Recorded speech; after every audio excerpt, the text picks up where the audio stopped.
right? No, the rent ain't late because Mama got it. We will go and get straight, right? Exactly. Fuck, man. Dang.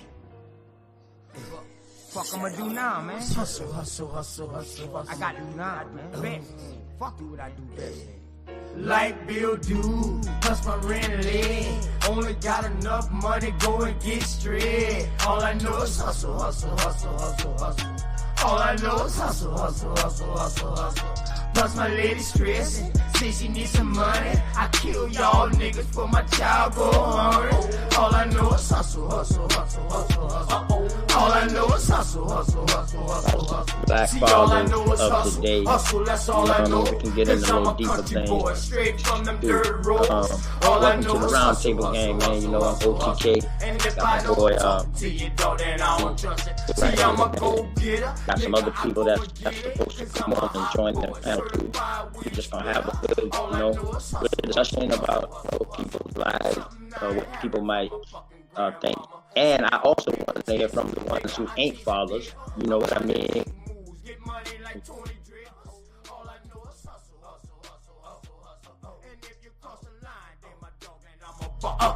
Like Bill do, plus my rent late.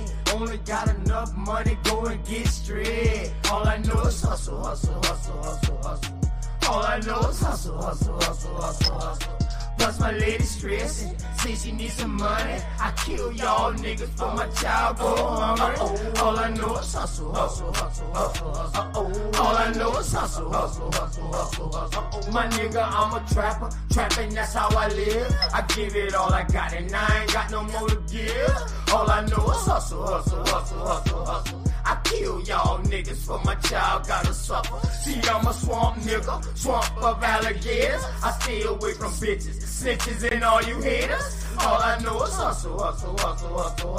I died for my family and I put that on my mother. See, I'm a real nigga, 1,000 is all I been. Only care about the ones, don't care about no friends. All I know is hustle. I never let you niggas try to play me for no sucker. Like Bill do, plus my rent late. Only got enough money, go and get straight. All I know is hustle. All I know is hustle. Plus my lady stressing, say she needs some money. I kill y'all niggas for my child go hungry. All I know is hustle. All I know is hustle.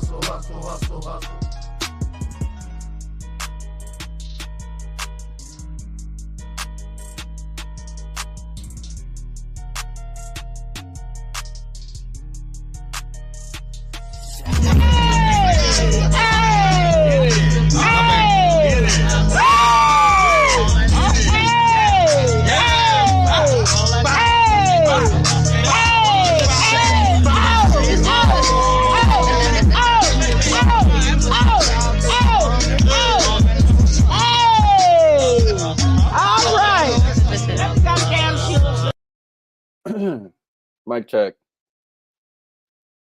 Mic check. OTK, can you hear me?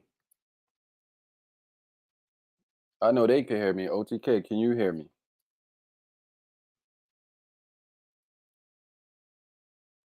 Mic check. 1 2 1 2.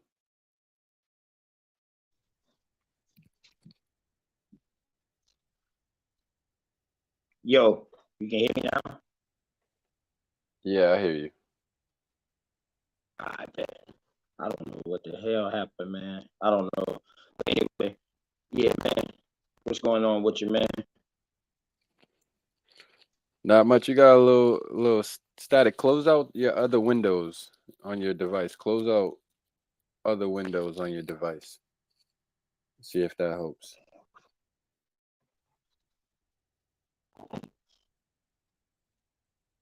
Link is in the chat. I'll drop it again. Anybody want to join? Hit the link. Y'all want to come and chat with OTK. There's OTK show. There's the link right there. You are all welcome to join the stream. And let's have a conversation. This is OTK will lead this one. I'm gonna sit back and listen a little bit. See what you guys build on. See what ideas you have. Go ahead, OTK. I don't still staticky. I'm good now. Nah, that's better. That's a lot better. I bet. I bet. Yeah. Once again, man, welcome to the round table, man. This your boy OTK. You know what I mean? With Renegade J, you know what I mean? And this the round table. And we're just gonna have a little discussion. We got other people that, you know, that's planning on coming up on the panel, and anybody else who wants to come on the panel. We're gonna talk about the fathers of today. We can also talk about the fathers of the past, in between past and how we are today.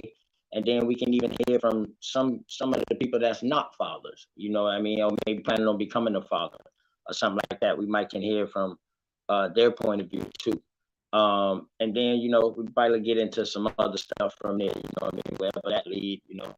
A lot of stuff today that I'm gonna be bringing topics and like questions about is coming from my boy's book, Brother Sharif, and it's called Father Matters.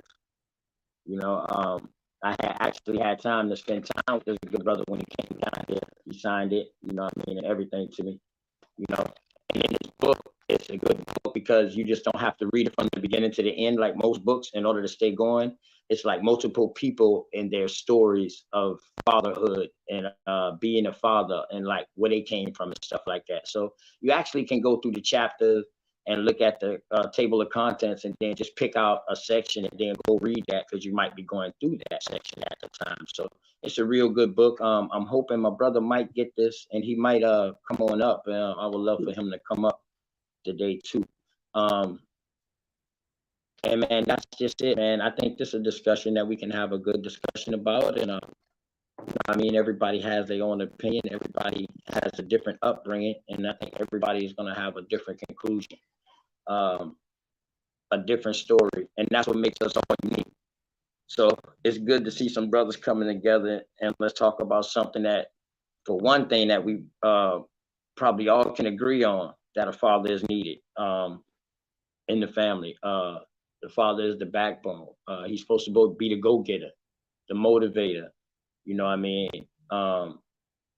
You know, the woman is the one who makes the backbone stronger too. You know what I mean? We're not gonna leave her out, but we're just talking about these fathers because it's a lot of fathers out there that's single parent fathers, and they're the only ones being the father.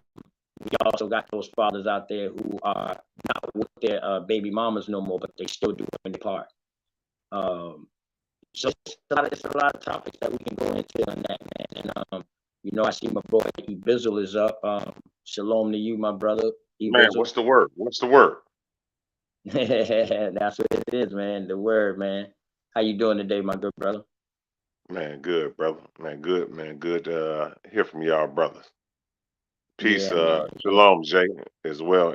Everybody else out there in the chat as well. Peace, Bizzle. Peace to you, bro. Right. Yes, sir. Right. Real walk each other. And you know, I got also you know, I did go and find a couple of scriptures also to tie in about fathers. And I didn't have enough time to go into the Quran and get some scriptures, but you know, I got my teacher on here, so my teacher on here, I'm pretty sure that he'll be able to teach us something or have something to say on that aspect out of the Quran when we get to that point, you know.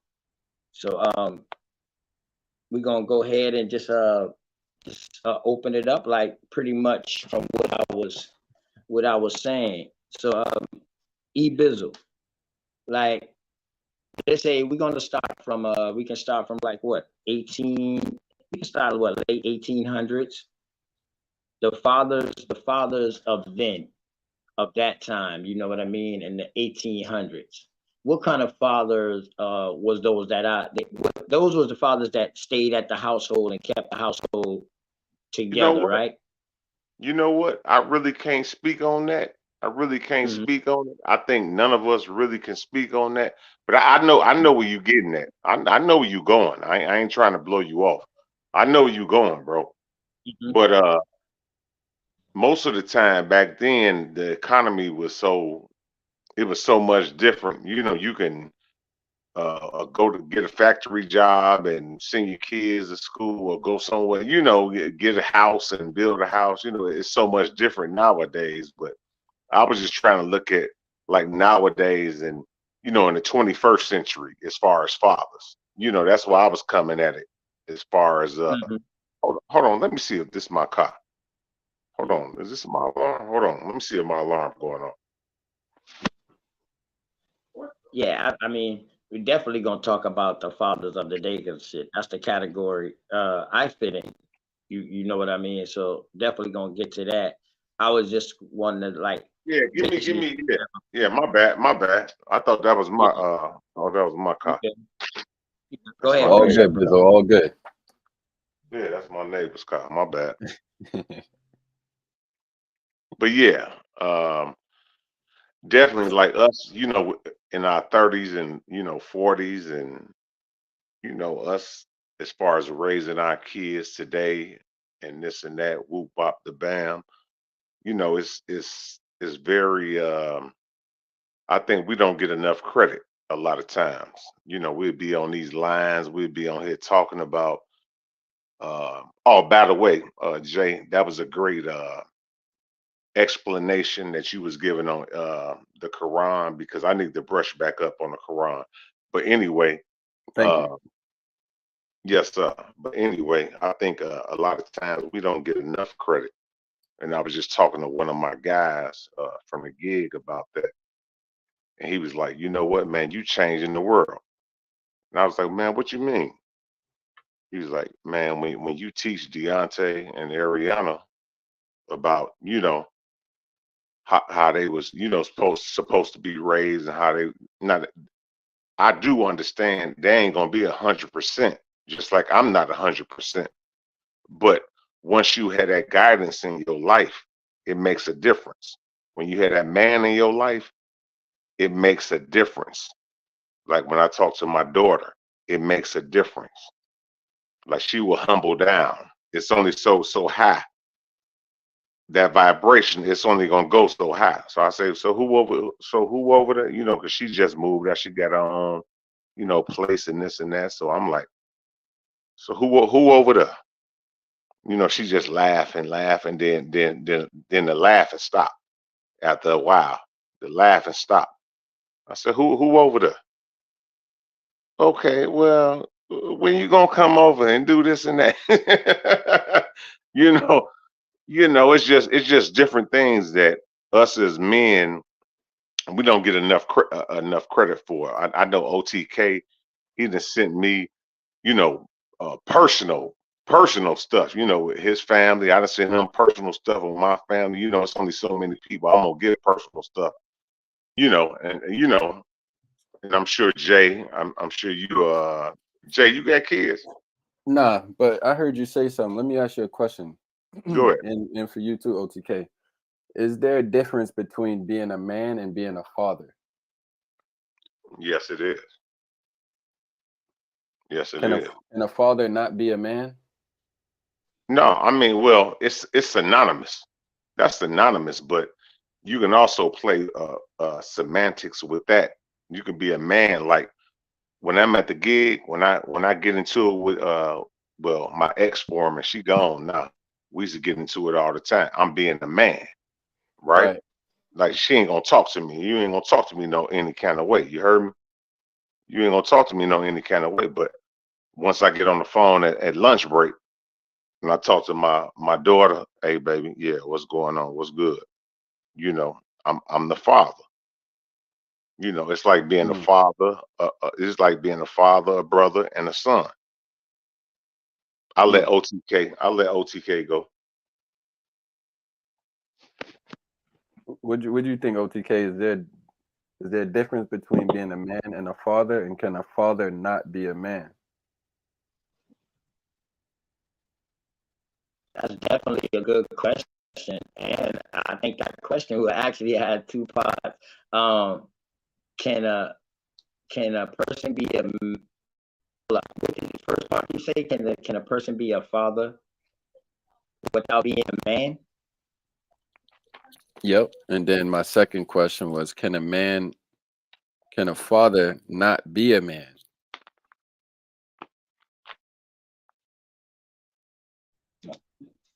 I'm a lot.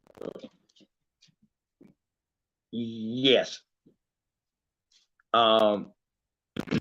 Not all people that men are men, or you can consider men, can be a father. A father is a provider of his home. You know what I mean? Take care of his child, but that doesn't mean he has to fit all the qualifications of a man that we call a man, as far as like on the streets or whatever. You know what I mean? Or maybe should I say it's a difference between a daddy and a father, because I think it is. You know what I mean? That's a good question, Jay. But I don't see men out here that's not fathers. You know what I mean? And I done seen fathers out here that I would consider that's not men in my eyes. So that's kind of subjective, but they're not real men in my eyes. But as far as taking care of that child, they make sure that child has everything. But as far as how they carry themselves, they're not considered a man to me, if that makes any sense. So I'm gonna give you my subjective answer because I'm speaking about what I see. My next question would be, because Ibiza was talking about his daughter, can a girl understand what it is to be loved by a man if she's never been properly loved by her father? Yeah, she can. I mean, it's a lot of different situations that. Yeah. Go ahead, OTK. Go ahead, OTK. That's two different types of love, for one. Now, do she try to find comfort that she might didn't find out of her father and the man? Yes. But now when it comes down to love, I think it's more like a woman that does it, that misses the guidance of her father, will probably look into. But I don't know, you know what I mean, which would be love too, but it's two different things. But yes, a woman will probably cling on to a man, or because they're looking for that father figure or whatever. They didn't have that father figure in their life or whatever. So that's why I would say, you know, a man is needed for a daughter, for structure. Like, but most women, dog, end up getting a boyfriend or something like their father. Just like I see most men get a woman that's like their mother. I don't know about y'all, man, but yeah. So Yeah, each both situation needed. is Both parents I need. different. Each Definitely. situation is different. You know, I didn't have my father. My father was, he was gone. You know what I'm saying? He was locked down, in the joint.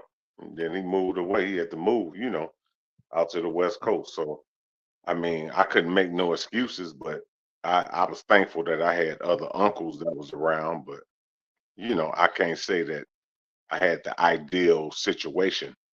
I can't say that, because my moms and my pops, they split up due to the situation, him getting locked up. So,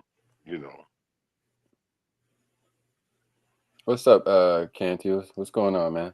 Shalom, y'all. How y'all doing? Doing good, brother. Doing good. Shalom, brother. Good. Shalom, brother. Shalom. Good to meet y'all. Sorry, I'm behind. I was having a little technical difficulties driving down Ashley River Road. Y'all know how it is if you live down here. Man, glad you joined. We were just trying to put something together for tonight, instead of watching all the football all day long. Yes, sir. Yeah, I'd much rather be with y'all. Try to switch it up a little bit. Yeah, I was doing a little training. This brought my son to work, and then did a little training, and then I'm here. So what you think about what I let Jay is a good moderator. I'll let Jay ask the questions. Go ahead, Jay. Where was I at? Well, the first pair of questions I said, can a man, well, I kind of forget how I worded it. You said, could a man be Can you be a father without being a man? Yeah, can you be a can a father not be a man, basically? Yeah. And the two things that you would think go together, but being a man is more than being a father. Being a man is being a provider, being responsible, standing up for what's right, having a backbone, and a host of other things, and doing things that a lot of people don't want to do. There's a lot of fathers who are great fathers to the children. They nurture them, they dote on them, but then they won't stand up for nothing. So is that really a man? They may be half a man. Maybe they're enough of a man they need to be in their situation. If you were a father and you don't have to deal with any adversity and you got it made, as people say, which is all subjective. Right. You know, but you know what happens when someone comes and does something to your daughter and you go home and cry on your pillow? Are you a man? I would say no. So, but you were a father. But are you a man? Can a daughter or a daughter, can she know how to seek out real love from a man if she's never been properly loved by her father? I think it provides it's a lot of problems because they're looking for daughters or kids look for their parents' approval. That's just instinctive. If they respect their parents, and if they don't have a father in their life, or they're somebody they don't respect, it's natural that you have a father's approval or a mother's love, or particularly a father's love. And if you never got that, then you look your whole life looking for it, and we know we've all seen what that looks like. And we joke about it, like, hey, if your girl is swinging around a pole, you as a dad, you done messed up, right? Chris Rock says that. But I have found in my experience the vast majority of women with relationship issues, never had a strong relationship with their father. Because their father's going to be who they learned it, because they're going to see their father do it with their mother or whoever the father's with. So if they never see the father do that, or the father's not around, or the father's castigated, they're going to go search for it, and they're not, and they're going to search for it in all the wrong places typically. Now, same scenario. How do you think that plays out for a young male? A young male is nurtured by his mother to a certain age, but him being a male, he and this is where the father's role takes over at a certain time when the kids are finished being nursed and nurtured. So if a mother is raising him after he's nurtured, it's going to be a problem, because that's not the mother's place to do it. That's the father's place to do it. That's the man's place to do it. Right. And he's not, when he doesn't know what it's like to be a man, or he's not raised properly, he's going to run it. He's going to constantly run into issues that he's not been taught how to deal with, or he's going to deal with them the wrong way and get himself in trouble. I like that. Okay. Bizzle, what would you think about that? Yeah, I definitely can relate to that. You know what I'm saying? Even in my lifetime, with me coming up, my pops went around, it was only so much stuff that, my mom, she could tell me, so only so much. So, but it wasn't no excuse, because she did a hell of a job, her raising, me and my sister, my older sister. So a lot of times I ain't trying to take nothing away from no mothers, but I'm just, tonight I'm just trying to get some credit to the brothers, because I think out here, sometimes we don't get enough credit, and sometimes, we can't wait till Father's Day and say, hey, happy Father. It's damn near Father's Day. We don't even get recognized damn near anyway. We just get a tie and get something. Hey, okay, Pops. All right, you good? And keep on rolling. Right. But most of the time, Father's man, you know, I could just, you know, remember the time, so much time that I spent with my kids. That's why I wanted to put it out there. I'm just like, you know, even with child support. Well, we can get on that. We can get on that as well. We can get on that later. I don't know what, you know, what your line of questioning is, but you know, even with that, you know, I was thankful that I worked with a lot of older brothers, because I was always the youngest when I came up in my 20s. And all the brothers, they was in their 40s and 50s, and they had women, you know, had multiple kids and had to pay child, you know. They was always telling me, you know, whoop bop the bam. They was always giving me the game. So, you know, I was thankful for that. Always thankful. So that's why I'm just trying to, you know, get some other brothers some love, you know, whoever out here, whether it's some younger brothers just listening in, you know, man, I'm gonna tell you like this. One thing about it, don't play no games. Man, pay that child support. Don't play no games, because they'll lock you up. Don't play no games. Can y'all hear me? Yeah, we hear you, Blow. We're just letting you flow real quick, but we hear you. Oh, okay. Go ahead, bro. My bad. Yeah, OTK, you want to test out your microphone? You want to test it out? Let's see how it's working. Yeah, I got some. Yeah, you still got the static. Yeah, I got some headphones on the way from the store. I mean, now, let me ask y'all a question real quick. Do y'all think it's a male versus manhood thing today? No, I think it's a masculinity versus femininity thing today. That's what I see the most pressing issue, at least in my generation. It's more of a masculinity versus femininity thing, because now masculinity gets called toxic, and it kind of, that term has now put a negative label on almost all men. It's like an umbrella term that's used to kind of castigate men. But and it's interesting to me with that question, because a lot of times I would hear like women, or they'll say, you know, you guys don't express your emotions well enough. But at the same time, when a guy does open up or express his emotions, there's also that label of him being feminine. So it's almost like it's a trick of how to balance both of those qualities, and being a male, but not leaning toward being toxic when it comes to being masculine, and not being a little bitch, right? So it's like, it's a balancing act with it. And the way that males will probably naturally express their emotions would be called toxic. So I understand why women say that. But at the same time,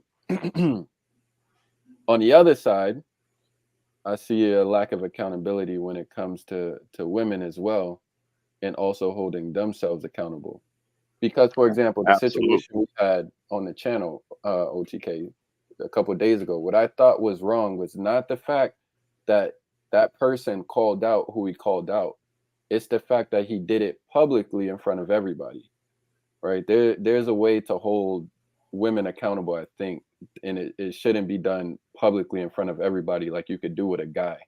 So I think women should hold women accountable, and then males got to get it from both sides. It is what it is.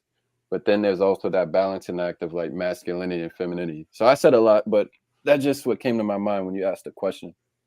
Hey, you know what I wanted to say to you before y'all go to the next questions, Renegade J and OTK. What's the other brother's name?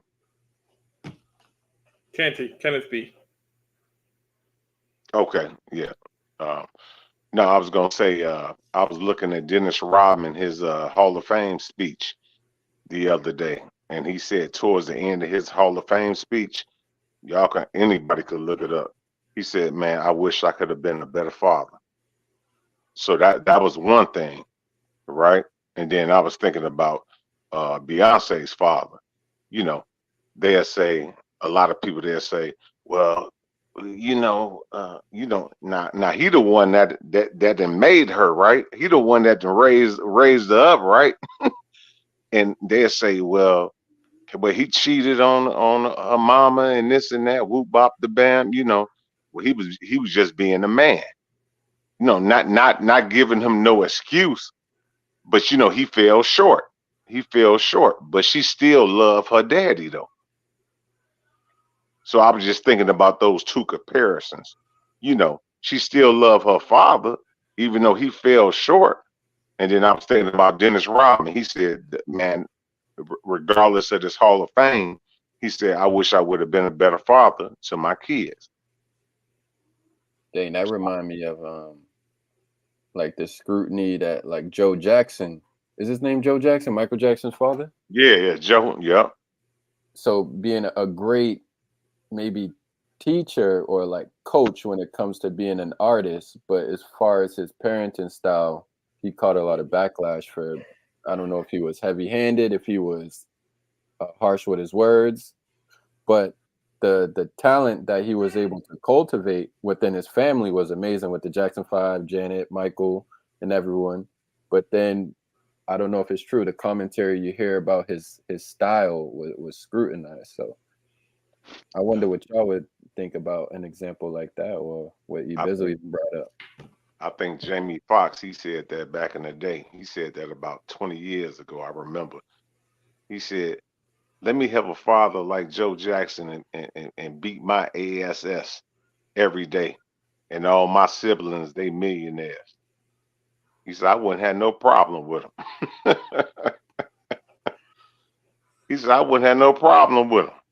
But he probably was, you know, old school. You know what I'm saying? My dad was old school. I'll be 50 this year, so I was born in 73. I'll be 50 in a little more than a month. And my father was born in 25, so he had me late in life. He had me when he was 48. So my father's a World War II combat vet, and I was raised like a baby boomer. But I was born in 73, 11 brothers and sisters. And my father was heavy-handed because he had to be, because that was the way they were raised. You know, he was raised in Manning, South Carolina. And I was raised up in Boston. And I'm so glad he was, because I knew when to say things and when not to, and when and you know, the consequences of your actions, you know, can be quite brutal, and they need to be, because later on you're going to say, man, maybe that's not such a good idea, or maybe this is a good idea, or maybe the beating's worth the stretch because this is right, you know, because but my dad was definitely old school like that. And here's the thing, when they were little, I did. But I mean, my situation is completely different now. I have 2 autistic children. My son is high function, and my daughter is low function, and she's nonverbal. Wow. So I've never touched my kids. I've never hit. Well, I've slapped their hands when they're doing something, when they get in danger, or whatever. But I mean, I've never had to do it. But then also, my father died in 16. My son was 10 when my father died. So he knew his grandfather, and he knew how so I think I'm glad my son got to see him alive, and see it's not like he died when he was 2. He saw that old schoolness from my father, his grandfather, and he didn't have to see it from me, so that I didn't have to, you know, basically I got the benefit of that, you know. But this world we live in now is a bit different. There's a lot more distraction. There's a lot more emasculation, particularly of the black male, but it's across all males. But I mean, as I tell folks, I'm worried about black folks right now, and until we don't have no problems, then I'll go worry about somebody else. But for us, look at our male figures, how they're emasculated, and look how these agendas are put out against us. And you think about, you know what, brother. Mm-hmm. Go ahead. Go ahead, E. We hear you. I think he cut out. You lost you, bro. Yeah. Hey, so until Bizzle get back, I'm saying that's been happening since. Go ahead, Bizzle. You cut That's out. been happening. That's been happening since Tyler Perry. Mm-hmm.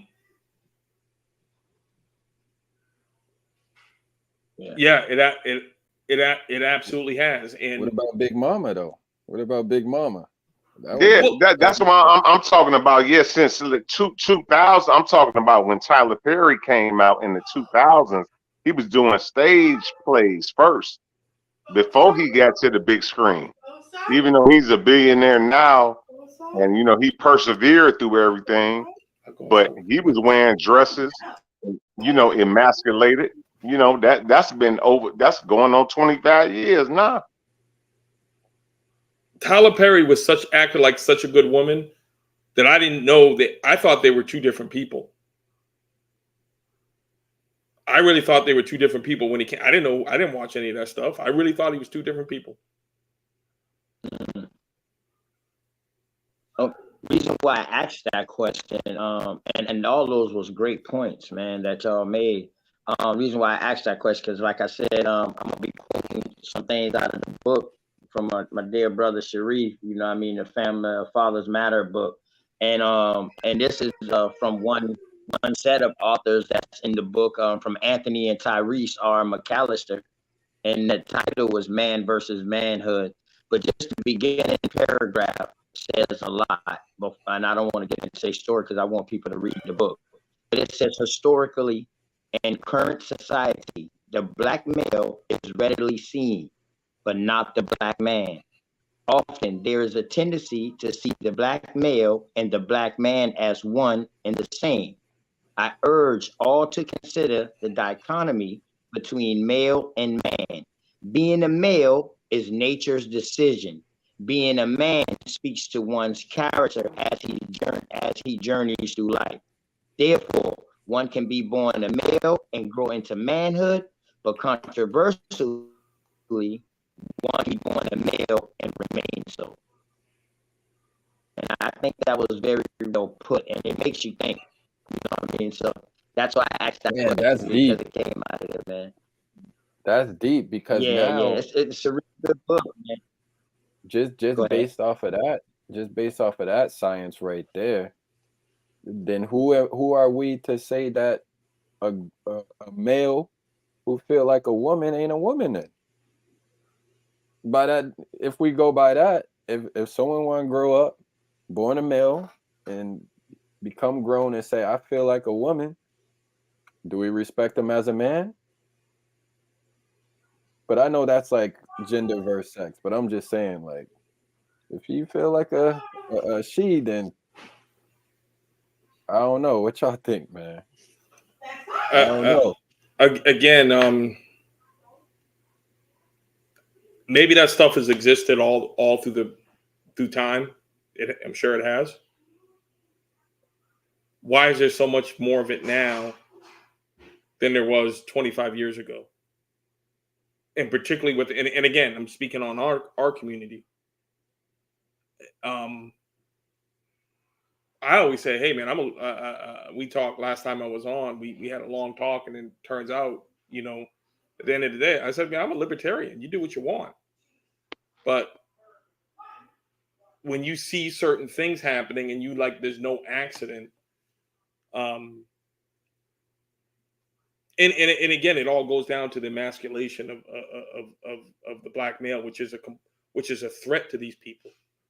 At the end of the day, that's why they chomp them down, and when you see one raise up, you're castigated, you're called this, you're then this, and all this, that, and the other. Why more now than before? Why was Tyler Perry? I'm a little conflicted because he's done a lot of good. He's done a lot, but like, why'd you have to do? Was that your path? And it was funny. And I'm thinking, well, yeah, that stuff, shit was funny. But then it gets to a point where it's like too much, almost. Yeah. Like, I'll give you another good example. That's too much. And it's a whole nother topic of a show, but Sexy Red. Yeah. You look at it and you're like, oh, that's funny. But then you're like, well, why is this being blasted all over the place? Yeah. Why is this being blasted all over the place? And it's when we were coming up for I hate to sound like the old guy. I don't know if I'm, but there was balance. And then it was just like this agenda of pushing this negative stuff. Yeah. And at the end of the day, you need balance. But you need a woman has her role and a man has their role. And when they start getting mixed up, then you start having issues. And you start that's not good for a sustainable population. You know what this remind me of? It remind me of the Willie Lynch letter, where whoever wrote it, whether it's real or not real, they kind of outlined the social engineering of Black people. Mm-hmm. Man, I'm trying to look. I got it right here. Cardinal principles for making a Negro. For fear that our future generations may not understand the principles of breaking both horse and man, we lay down the art. For if we are to sustain our basic economy, we must break and tie both of the beasts together, the nigger and the horse. We understand that short-range planning and economics result in periodic chaos. So that to avoid turmoil in the economy, it requires us to have breadth and deep depth in long-range comprehensive planning. That's not the part I'm looking for. Let me find it. Let's see what you're working with. Oh, here's a part. Take the meanest and most restless nigger, strip him of his clothes in front of the remaining male niggers. The female, the nigger infant, tar and feather him. Tie each leg to a different horse in opposite directions. Set him fire and beat both horses to pull him apart in front of the remaining niggers. The next step is to take a bullwhip and beat the remaining nigger male to the point of death in front of the female and the infant. Don't kill him, but put the fear of God in him, for he can be useful for future breeding. So when you were talking, it just reminded me of that, and I was just reading that here. But that the buck breaking process, or that buck breaking process is real. It's real across many different things. They're still doing it today. They're still doing it today. They're doing it in business. They're doing it in activism. But they're doing for is this the topic of fatherhood and manhood and all things attached? They're doing that today to men who stand up. And a lot of it starts with convincing our folks that it's a great idea to have children out of wedlock. Right. And that's a tough topic, but it's right. That's an acceptable idea. And that's something that always existed to a certain extent, not the ideal. But not like it is now. Yeah, the ideals have changed. Yeah, you're now into the ideals have completely changed. Yeah, 100%. And I think that's a problem where, like, yes, we understand that, these things have always existed, but the fact of the matter is, society should always have a set of ideals that they see as desirable. Now, it could be kind of subjective, but at the same point, when you lose regard or track of what your ideals are, then you have chaos, or you have a society where people think anything and everything is okay, or they blur the lines of what's completely unacceptable and find a way to reason to make it somewhat acceptable. And that kind of goes into the whole sexuality thing, gender thing, children thing, age thing, all of that. So I think it's important to have ideals. Like OTK been saying lately, what you stand on, my G, what you stand on. Like, you got to be able to stand on something, whether you reach it or not. As a society, you should still have something to strive for. That's where I stand. There got to be something to strive for. Even you learn that in school too. Like, when I remember being a child in school, we had like qualities that we had to strive for. I strive for excellence. I remember what they used to make us say. I strive for excellence. I am a leader. And we used to list them off every day as soon as we would come in the classroom. And it was just that mental programming, but it was positive. You can even think of something like the Pledge of Allegiance. that's another programming of ideals, whether positive or negative, it's still there. So yeah, I think that's important to have standards. Standards, yeah. Standards, morals, scruples. As they said in John Wick, rules. Without them, we'd live with the animals. Remember that line? Right. I mean, we always would say amongst my crew, my guys, you got to have a code, whatever that code is. And you got to have a code, and you can whatever works for your society, and every society is different. If you go to Afghanistan, it's different. Right. If you go to our what ours was, and ours is something else. Right. Hey, Bizzle, it looks like your device is not connected, so you got to jump out. Oh, here he goes. He's good now. Yeah, I'm trying to. Yeah, it keeps kicking me out. But yeah, go ahead. Hello?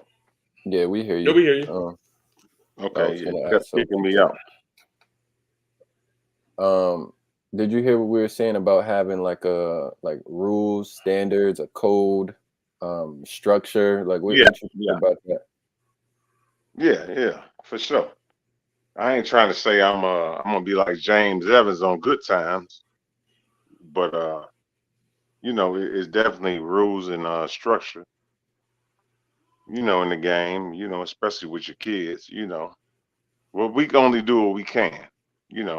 My thing is, I just wanted to, I brought it to OTK just to get some props to brothers that's been raising their kids.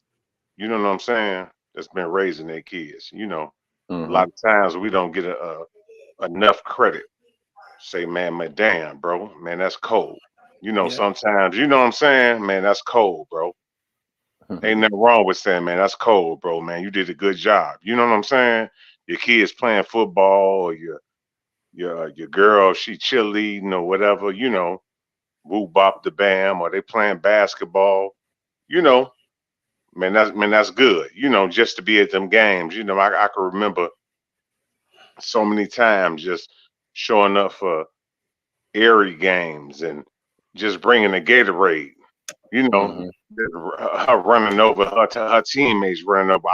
I used to have to bring 4 or 5 of them. You know what I'm saying? Because I know they were going to be running over because they didn't have no fathers in their lives. And I used to look at them. I said, damn, they don't even have nobody here.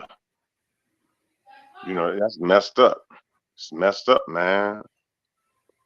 Hey, Bizzle, wasn't you telling me like last week when we were talking about the whole Israel Hamas thing? You were saying that in Chicago there's a lot of fathers that can't teach? They can't teach or something like that. I forget how you worded it. As far as what? As far as teaching how?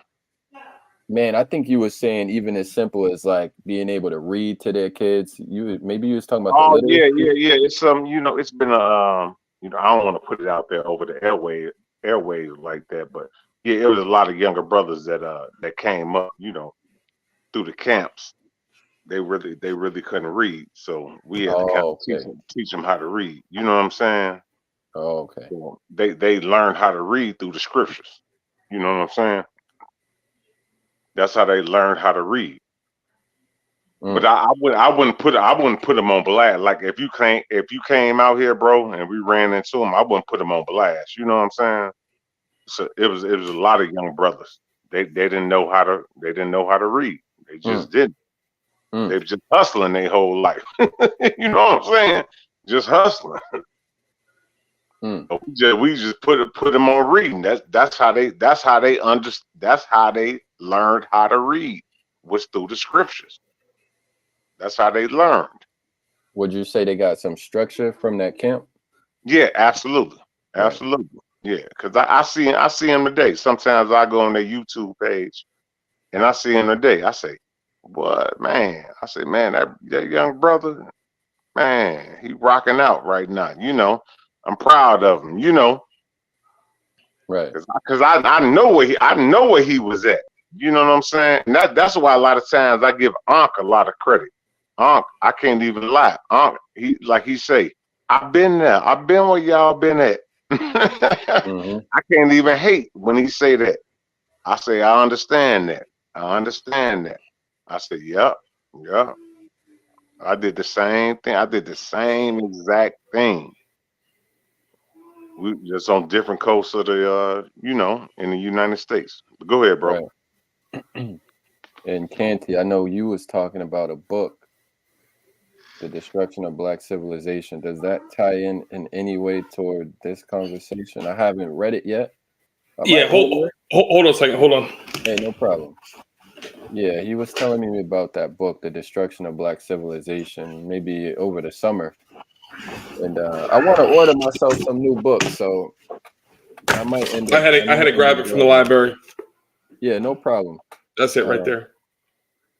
By George G.M. James, somebody like that? No, this is by Chancellor Williams. Grandmaster Jay did the study on it on his show, Facts Over Feelings. That's how I learned about it. But yeah, this book describes in excruciating detail how our civilization was destroyed, and what and this book was written, I think, in the late 90s, I believe, or late 80s, but it was the book was written in 87, and it projected, okay, this is what we need to do to get back on code and get back a master plan. I see it has a window of 6,500 years. Yes. Yeah. That's hard for me to like. It's a lot, and if I can get if OTK can share with me your information, I'll send you some things that might help you break it down, so that when you get into it, you can dive into it appropriately. You know what I mean? It's a hard book just to pick up and dive into because it's a lot. Yeah, I'm looking at it now on Amazon. But when GMJ did his studies on it, he did 3 or 4 classes. That really helped open my eyes to it, and then I was able to dive in myself. They don't even got this book on Amazon, or am I tripping? They only got an audio book on here. Yeah, a lot of these books, and as I'm sure he will agree with this. A lot of the books that really have the truth, they're either really expensively priced, or they're trying to make sure folks don't get them. Absolutely. Yeah. Yeah. Okay, hold on. Let me see. Okay, yeah, okay. Yeah, I'm gonna purchase it. I mean, you look at the city like where I'm at. Where I'm out here in the Chicagoland area. It's sad to say, with over 2.8 million people, and damn near, the second largest county in the United States, you only get 4 black bookstores. Now, just imagine that, 4 black bookstores. That's shameful. I told my guy that. I said, that's shameful. Just think about that. 4 black bookstores. My God. Yeah.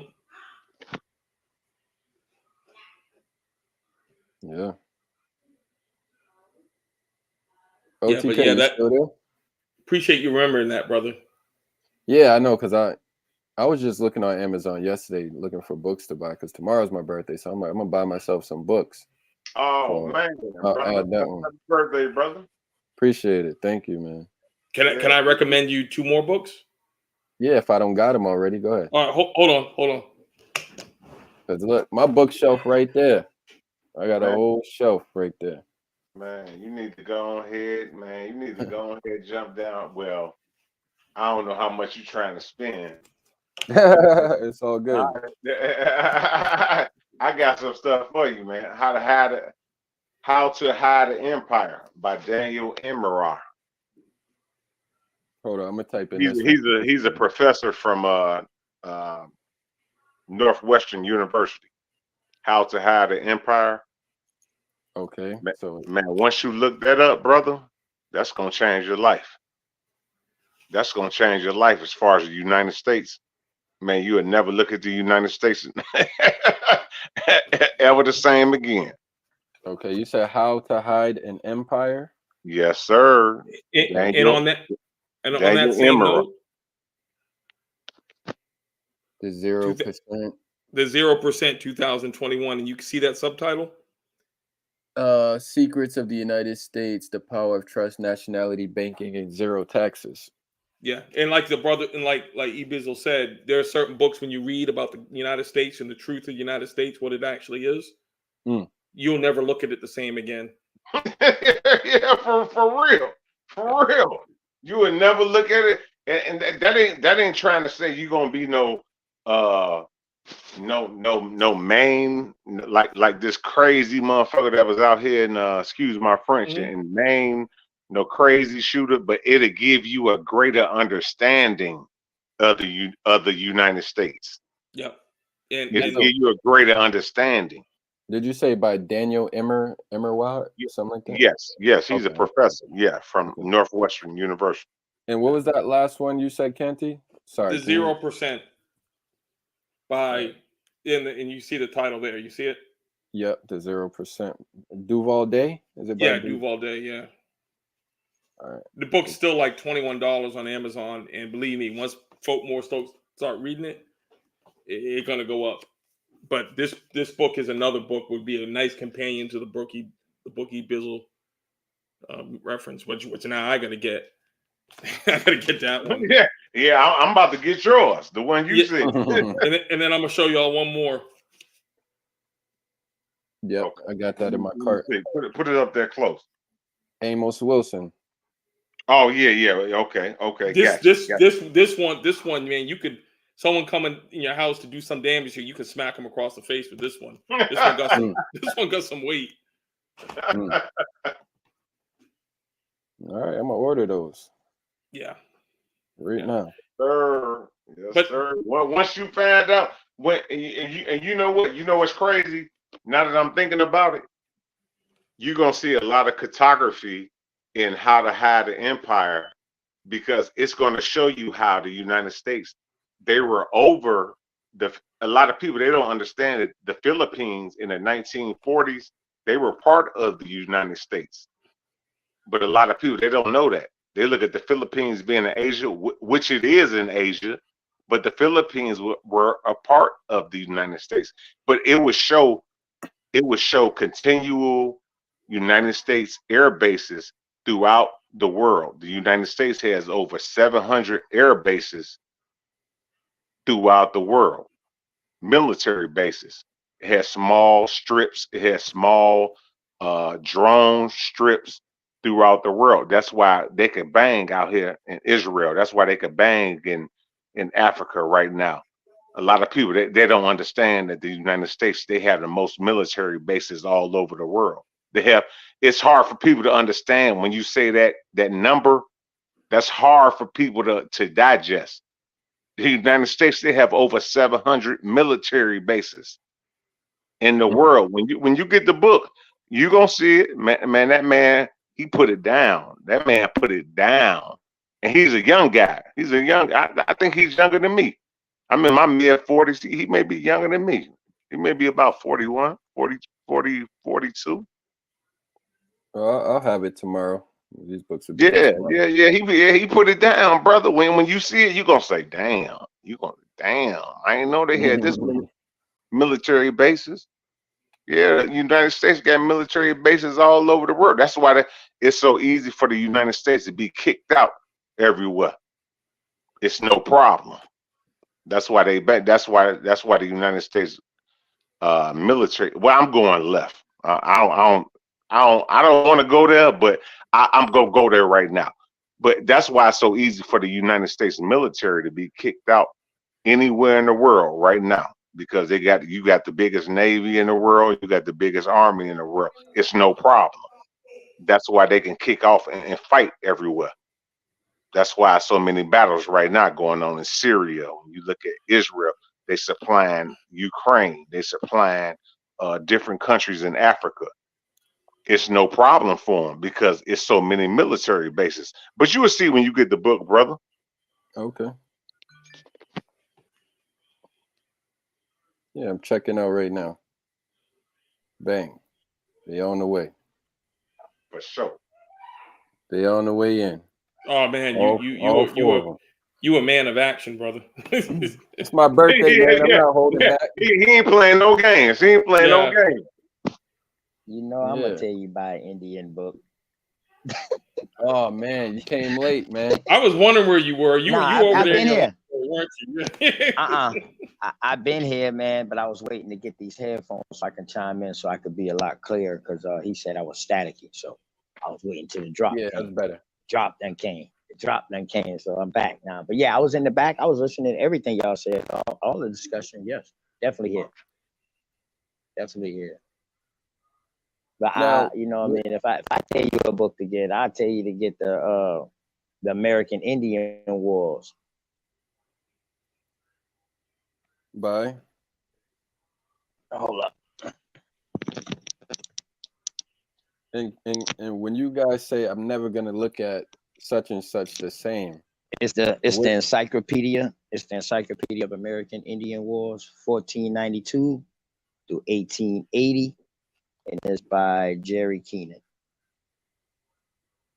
Okay. This book is real good because this book goes through treaties and stuff that people never even heard about. You know, some treaties wouldn't necessarily mean that it made it into law. So treaties could have been, you know what I mean, against a group of people at that time. So it's a very good book, man. You know what I mean? Very good book. It's so much info in here it's like you want people to ask you something just so you can go and look, you know what I mean? Because it's so much in here, man. It got like mostly all the forts. Okay. And why these forts was being built and how they became forts and what these forts are now are military bases, right? Yes, sir. Yeah, okay. So they started off as forts and now what? They're military bases now. Not all forts from the past are military bases, but I'm pretty sure 90% of them are probably bases now. Yeah. I know, especially from the 95-degree line over here back over to the north and the southeast. I know that because of the wars, you know what I mean? I have to get my my buddy on here, but you know he's not really into that talk. That's why and OTK he already know Jay and the other brother I forgot your name. That's why a lot of time I wasn't trying to lose the audience. You know, whoever gonna come on, you know, it is what it is because a lot of times you may bring some stuff over their head, but he was telling me about like the military bases and how many, you know, it was. He was telling me this was, man, we graduated when we graduated in 96 from high school. I went and played baseball. I went to college 96. So this had to be around 2000 when he was gone. When he came back, man, he was telling me so much. I was like, man, you know, I was on some conspiracy. I was looking at, you know, Alex Jones every day and looking at conspiracy stuff every day. Man, straight up. And, you know, he's still on that. I was looking at that every day. Man, he was like, man, I've been all over the world. You know, he been in the military, man, for 11 years. Man, I would like for him to come on here, like even with vaccines and stuff. You know, he was looking at me like a fool. You know, I ain't trying to go into that. I ain't trying to go into that. I ain't trying to, you know, make y'all feel uncomfortable. But he was just like, man, what is you talking about? We got to take vaccines everywhere we go. You know what I'm saying? He was just looking at me like I was stupid. I was like, man, you know, man, you know, they doing this, they doing that. Man, that's what changed my life. You know, they test most medicines and vaccinations get tested on the military first. Yeah, exact. That's what he told me. That's exactly You what don't. he told me. I'm telling you that, man. My family is heavy in the That's what he military, told me. man. My You know guy what I Keon. mean? He stay out. My Remember family. I was telling you OTK. He stay out in DC. My guy Keon. Yeah, he from the Hunters. Yeah, he from the Yeah. Hunters. Yeah, he stay out in DC right now. He work for the government right now. We all work for the government. But you know, it was just some stuff he was just telling me. It was just like I had to kind of slow down on certain stuff. You know what I'm saying? It kind of like started reading a little bit more, Jay. Like I'm telling you, Jay, about that book. Hello? Yeah, I hear you.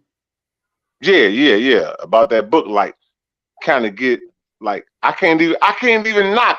You know what? A lot of times I don't like the brother Ankh, his personality, but I can't even knock him when he say a source, because when I read how the Empire, brother, man, that changed my life. How, man, when you look at a map, brother, man, they gonna have all type of maps in there, man. I wish I could show you right now. My phone, I don't know why it keep kicking me out. I got the book right here. I'm trying to show you right now. I'm trying to show you the book right now, but it keep kicking me out. Oh, don't worry. But it's all good, man. I digress. How? Wait, by the way, bro, how old you gonna be tomorrow? 29. Oh man, you a young boy. I wish I was 29. Yeah. Me too. Yeah, Deontay 25, man. Damn, you're a young boy. Yeah, my son just turned 28. Yeah. And that just shows you know what I mean? That just shows that not only when you consider yourself a man, sometimes you can take on the father role and not even be a parent.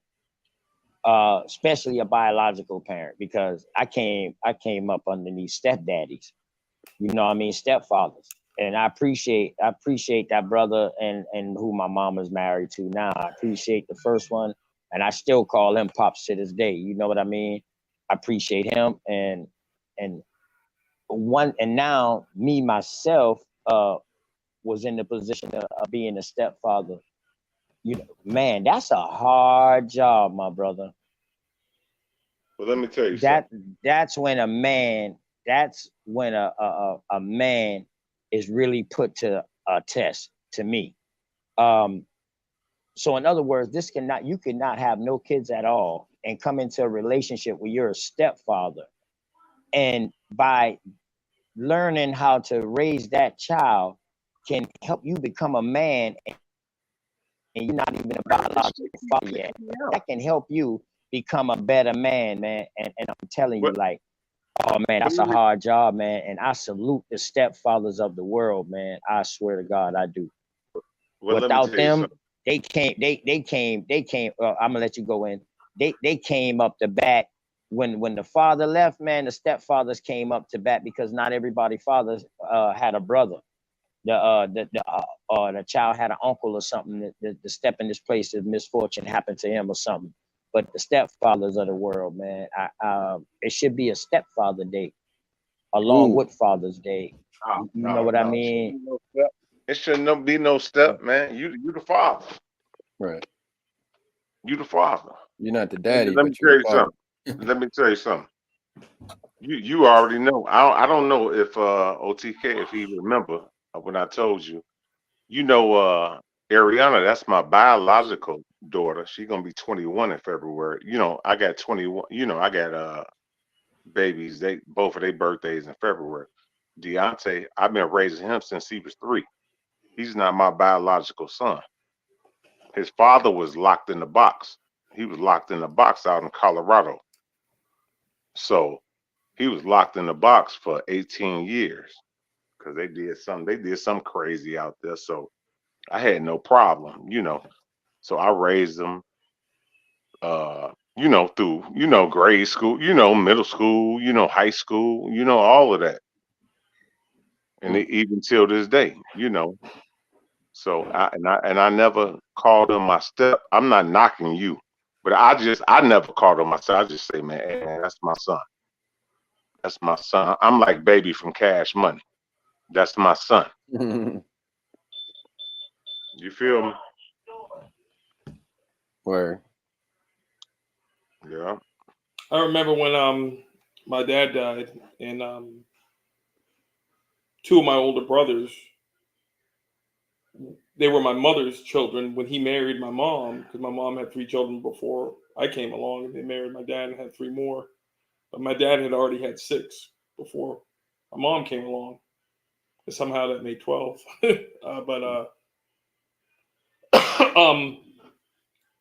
My older brothers talk about my father because he took them in as their stepfather, and he think they went through the paperwork in case something happened to my mom. He adopted them, and I remember my older brother saying he didn't have to do that. He did. You know, that wasn't something he created. Our father, they called their biological father the sperm donor. That's literally how they referred to him as. You know, but so that stepfather role is just as you step in, you the dad. So they never called him stepdad. He was he was their father, and we always knew it as that. You know, there was none of that half brother, half sister, stepfather, stepdad, step daughter. You know, none of that stuff. It's always you either your father or you're not. You're either the mother or you're not. You know. Right. Yeah. Right. I see it the same way with my siblings. Like they are biologically half, but they still, to me, they're my full brother and my full sister. I don't see it as a half. Anyone say that to me, it would be kind of disrespectful. Yes, you know what I mean? Me too, because I had a lot. Yeah. I take that as a sign of disrespect when folks say that. I was like, no, there's no half. There ain't no such thing as a half brother or a half sister. Right. Yeah. I mean, I use the step term, you know what I mean, because I didn't never call my stepdaddy.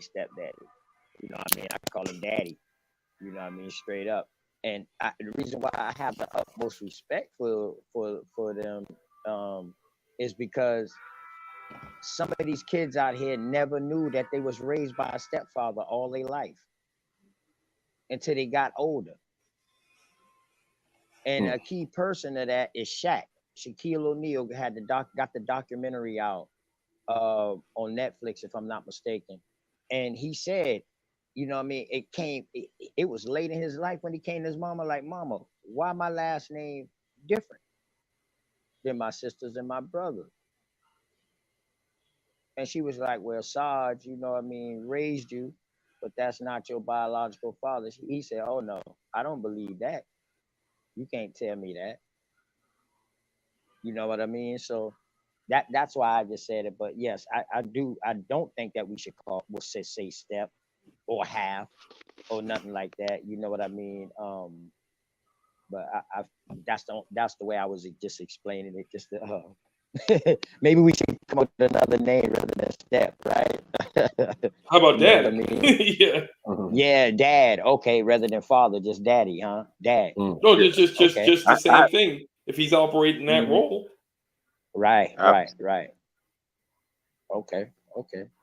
All right. When a lieutenant comes over from another division and comes to the new division, you don't call him anything else but lieutenant. Yeah, his name is still lieutenant. It's still lieutenant, as long as he's acting like a lieutenant. Fact. You know what I like about it though, OTK. Go ahead, bro. You know what I like about it, man. Deontay, when he tell me, he say, "What's good, pops?" He say, "What's good, pops?" Word, yeah, good. Word. I'm like, man, and I go back to them 3 years old. I go back to all them days, man. I'm getting ice cream, playing a football game, man. Going to all them Joliet football games, basketball games. Going up there to school, they reading Huckleberry Finn. His mama calling me. They saying the N-word. You know what I'm saying? Going up there checking the teacher. You know what I'm saying? Checking the teacher like, what? Hey, listen. Y'all need to be reading this in the classroom with. You feel me? With my son, you know, I'm just thinking about all the stuff over the years, you know, all the stuff over the years, and it counts. And I look at Deontay today. He always say, "Man, what's up, pops?" You know, Yeah, plain and simple. that's And just like I feel like Ice Cube and Friday. where that's just like my son.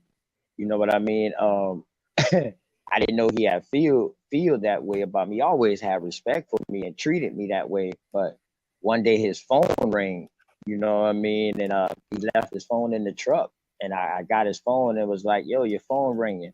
And I looked at it and the phone said, my other dad.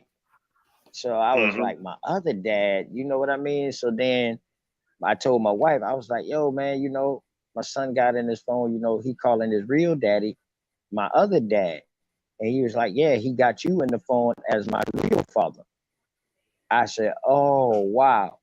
I didn't even notice, you know what I mean? So yeah, when you get those situations, man, those some of the best feelings in the world, man. Some of the best feelings in the world, almost as almost as good as watching them come into the world. You know what I mean? You know, I had him since he was 3, and he about to be he 25 now. He about to be 26. So I had him. You know, it ain't never been no.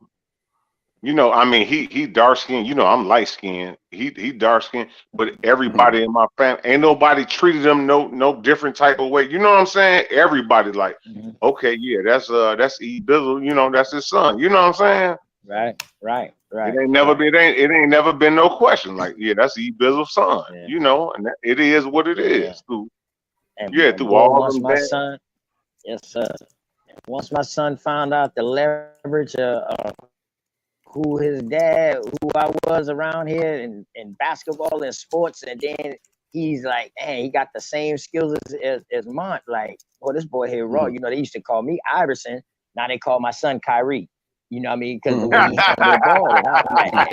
And he didn't know that I was that good at basketball. He thought I used to mess around in the yard with him. But then when he started going to the gym and he saw like, oh, you Mont's son? Oh man. And he started playing with the grown-up. They was willing to show him stuff, you know what I mean? So he started, you know what I mean, really growing by that. And it's like, man, everybody know my son.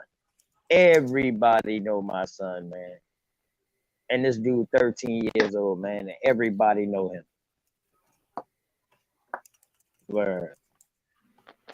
And they know him as my son, you know, and that's even more proud, man. You know what I mean? That's what we want to talk about tonight. That's what we want to talk about tonight. As far as you know, it's a celebration. I didn't even know it was gonna be a celebration for Jay. Man, the homie Jay. Pretty much. Damn. Pretty much. Yeah. Damn. Pretty much. I didn't even know it was gonna be a celebration for Jay. Yeah, I gotta play. Hey, look, we gotta play some Jay-Z for him. Yeah. Hey, so Canty, you know what I mean? I know you mentioned it and you touched upon it earlier, and if you want to, you wanna tell me like some of the things that you might encounter being a father, because you said something about your kids earlier, and I would love if you elaborate on that, because that's a whole different aspect, because you know none of my kids are like that, you know what I mean? So I would love to hear, brother, tell me your strength. You know what I mean? Your strength behind that, you know? I mean, if that makes sense. Yeah, I think he might have stepped away for a second. He's doing something. Oh, okay. That's what it sounds like. He's moving something around. Yeah. Okay. I would definitely like to hear from my brother. My brother got a different story than me. I know for sure me. And that's like, you can hear me now, Canty? Yeah, I can hear you now. I'm sorry, man. I had to put those books away. Okay. I'm sorry for leaving. I didn't hear what y'all saying. Okay. And Bizzle, this is my brother Canty, man. One of my good brothers. He's here in South Carolina with me right now, man. This is one of my good brothers. Y'all, I would definitely, you know what I mean, we would definitely have more time to talk. And and get that. But then this is my good brother, E-Bizzle, and E-Bizzle and Canty. E-Bizzle is my good brother. He's in Chicago. Right. That's my Thank you. good brother Good to meet too. you, brother. You know what Good I to mean? meet you. Yeah. I'm trying to get the camera to work, bro. You know, it keep kicking me out, bro. My bad, bro. But Nah, salute, you good. bro. You good. Salute. Good. All right. So Canty, you know what I mean? You said something earlier about your kids. You know, this is fathers, you know what I mean? This is the black fathers of today. You being a black father of today and going through, you know, what you've gone through and the strength that you had to endure and go through. And I want you to tell me, if you want to, tell us about that, and tell me, where did you find the strength from, brother?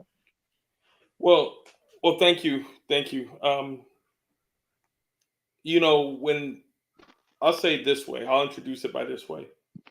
We all have battles we go through, all of us on here. And if we haven't had a battle, we're gonna have a battle. I went through. I had a relatively good, prosperous life in terms of comparatively what it could have been when I became an adult. But when I got to a point, once I decided that I was going to be an entrepreneur, be a business person, as they say, be your own man, all that stuff. And I watched my father do it. My father's business, is still up in Dorchester right now. In fact, I was just up there last week. So I watched him do it. But when I got to it and I crossed a certain Rubicon, the attacks came. And I expected, it's not like I expected it, but I dealt with that. But when it really got tough was when my dad died. And it was like a layer of protection that was around me, because I was very close to my father. And my father died in 16, so I was 43. And man, I didn't expect it. It was like I had a guardian angel, and the guardian angel was gone in this world. That's what it was like. And then the attacks grew more and more. And to fast forward, in 2020, when the third attack came, it was 3 specific attacks, and there was a lot of little skirmishes in between over 4 years. And when in 2020, when that attack came, that's when I found out who I really was. And when I say I don't mean me individually, but us, and why these things were happening. And that was when I was introduced to this truth. And wait. When you say us, you talking about Hebrews? Yeah, I'm talking about us as Hebrews, us as indigenous people, Okay. us who were those of us who were transported from Negro land to here. Okay. I'm sorry. Yeah, no, that's all right. And at the end of the day, we all get our call when we get our call. And there are certain things that are absolute and maybe certain things that aren't. And we all are shown how to walk in our purpose through the way we need to do it. Some people were woken up a long time ago, and the Nation of Islam woke them up. Some people were woken up before that, and some people are just being woken up now. Some people might not ever be woken up. And what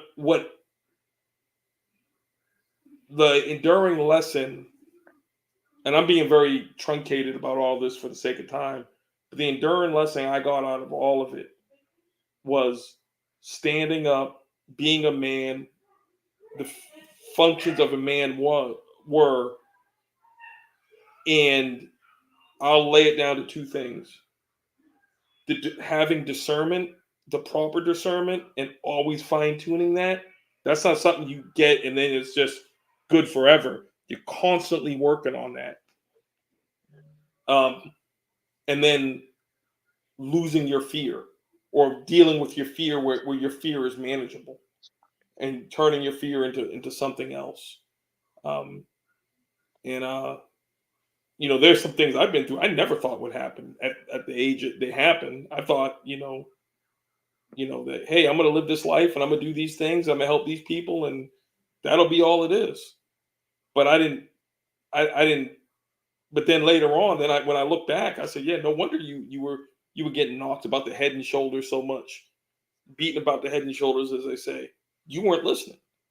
You know, you weren't learning. You weren't learning the lessons. You thought it was just this, but it's really this, and this, and this, and this, and this, and this, and this, and this, and that.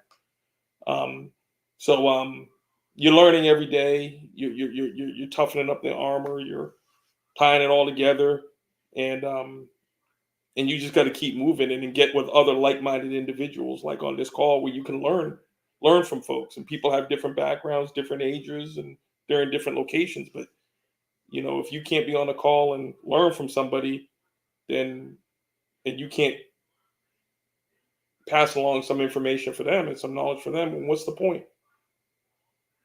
Right.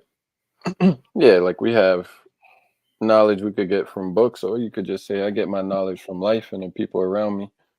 But either way, you're getting it from people. So, but what's up, Swift? I see you in the chat, man. We're having a Black Fathers of Today show via OTK, and Ibiza, I think, may have given them the idea. If you want to jump in, you're welcome to jump in and say a word or two. Tell them what's the word. What's the word, man? It's the weekend. What's the word? Exactly. What's the word, Swift? What's the word, brother Swift? You heard? And that's real walkie-talkie.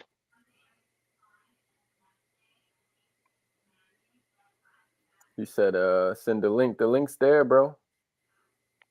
It's right above you. Here it is right here. Come chat with us real quick, man. They've been asking about you, Swift. Oh, Jake, hey, man, listen, man. Jake, man, you should have never said that, man, to me. Jake, the birthday, the boy tomorrow. You know, in that Psalms, in that Tehillim, it's called Tehillim in Hebrew. Tehillim 92:10. The Most High say, teach us to number our days. A lot of brothers, they don't like to hear that, because a lot of brothers, they don't celebrate, you know, birthdays, because they said it was something that happened in Job that it was wrong. It was something that happened in Matthew was wrong. I said, man, that's 2 instances. That's 2 times in the Bible. What you trying to tell me? The Most High say, teach us to number our days, brother. You know, I'm gonna give you the precept. You already know I'm gonna give you to it. You already know. Yeah. You heard me? The Most High say, man, teach us to number our days, man. That's real walkie-talkie. Real talk. Man, you ain't got nothing to be ashamed about, Jake, man. And man, enjoy your day. Enjoy your day, brother. Right. That's why I fired off and grabbed those books. Yeah, my dog is very studious. You know what I mean? He's very studious. You know, what kind of brother buy books on their birthday? We know what most brothers right. We know what most brothers going out and buy on their birthday, man. Exactly. Come on, man. You know what? Man, he got right on it. I was like, man, I was thinking to myself, I was like, damn, is he gonna buy for real? I was like, damn, you gonna buy him? First time I met this brother, he stood on his word, and he's been standing on his word since. And I don't even look at him with his age. I tell you the truth, man. I have conversations with him like he's my age level, and he break me down to his age level sometimes. Like, man, OTK, your old ass. You know what I mean? You say you're gonna be 29 tomorrow? Yeah, I'm 29 tomorrow. Well, you know what? When I was 29, brother, and I used to look at the older brothers. Now I'm 45 now. I used to look at all the older brothers that I work with, you know, in asbestos, and I trade. I used to look at all of them when I was 20. When I was 21, wow, was I 21 or 20? I was 21. I used to look at all of them. I was like, man, y'all some old dudes. They used to always tell me, man, shut the F up. Just listen. Ain't no Just lie, listen. right? And you know what, bro? OTK. I like how the Yeah, brother man. Jay. I like how the brother listen. He just listen. Definitely. I digress. Definitely. I'm waiting to Brother Swift get on here, man, and I want to say something because you ain't what I'm gonna say, man. It's gonna be real powerful, but I'm waiting for that brother to come on here too, man, because he's another brother. I don't know if he's a father or not. We wait till he come on and then he can enlighten us. He is. Oh, definitely. Yeah. Oh yeah, and he has a backdrop story to that, man. That you know what I mean? And oh man. He said he's having trouble. What you having trouble with, Swift? I sent it to your phone. This is a unique thing though, man. It's very unique that brothers of different ages, different walks of life, went through different things at different times, but we all end up here. How old is the other brother? What's the other brother name? OTK. Brother What's Canty. the other brother name? Brother Canty. Yeah, I'm 49. I'll be 50 in the end of November. Right. I'm 45, bro. Yeah, so you and I are the same age group. Yeah. OTK, the old man of the group. Right. Even though he doesn't look like it, he looked like he looked. Yeah, man. OTK, man, he looked like, man. When I first seen OTK, I was like, he looked like one of my cousins. I was like, man, what high school you just graduated from? I was like, man, what high school you just graduated from? You know what I'm saying? I was like, man, what high school you just graduated from? And then we was just kind of going kind of wild on the sister show, Canty. Just so you know, we was kind of picking and choosing and this and that. Me and OTK, and then we said we gonna bag up for a minute, right? And then the brother Jay, he come on. I'm like, oh man, where does brother Jay come from? And that's just the Most High. That's just the Most High. I tell people right now, when you looking at CNN, turn on CNN right now. I tell anybody, turn on CNN right now. You looking at prophecy right now. Yep. You looking at it right now. Yep. You looking at it for free. Hey Jay, you sent the link to me. You sent that link to my phone, Jay. But you hear me, Canty? Yeah, I hear you, brother. You. This is a wonderful time to be alive, bro. Yeah. Ashkelon. A lot of people, they don't understand. Ashkelon is in the scriptures. Gaza is in the scriptures. Jerusalem is in the scriptures. Egypt is in the scriptures. Israel is in the scriptures. So you have to ask yourself. I was telling the sisters this about a week and a half ago. So when you scratch your head and say, well, damn, how did all this end up in the Bible? How did it all end up in the Bible? When you look at Ashkelon, when CNN, when they keep saying Ashkelon, just look at Ashkelon in the Bible. This is what it's talking about. Mm-hmm. Yeah, the West, they're going to keep coming against it. That land has to be purified before the children of Israel go back into that land. That's why what's happening is happening. And this weekend with the eclipse that happened today, you can see a lot more over the next 36 hours. No, I'm not saying now. I don't want to be no false prophet. I'm not saying the world is going to end or nothing like that. I ain't saying that. I'm just saying what you're seeing is leading up to it. Mm-hmm. It's leading up to it. You're watching it. Watching it. That's why I was trying to tell the sister Sakina. You're watching it right now. You raise this brings in another point, brother. I had this conversation with somebody today. We all go through these trials and tribulations that there's 5 of us on here. If each of us went through, said, what's your biggest issue of this week? Each of them would be different. but none of them would be any less than the others or any more than the others, because they're our biggest trial and tribulation, what we're going through right now. But you got to think, with everything going on, it's almost as if you, at the end of the day, a lot of these problems are man-made problems. They're problems of man that we have. Well, I don't have enough money. I'm late on this bill. But a lot of these issues, when you look at what's going on today, it really puts things in perspective, is all I'm trying to say. Like, were you worried about what the man's going to do to you? The man's about to have a whole bunch of other problems than us. Yeah. You know, I'm not saying that that doesn't mean you don't take care of your issues or anything like that.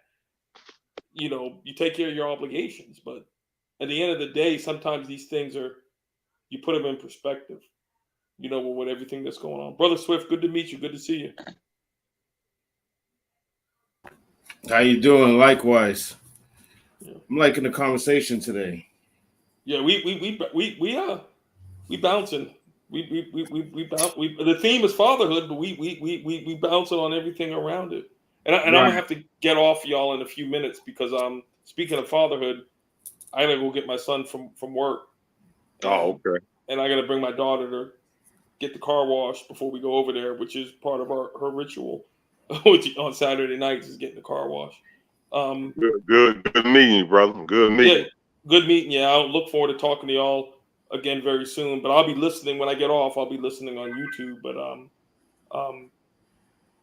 the thing that happened to me, I'll share with y'all with this, and then I'll be quiet.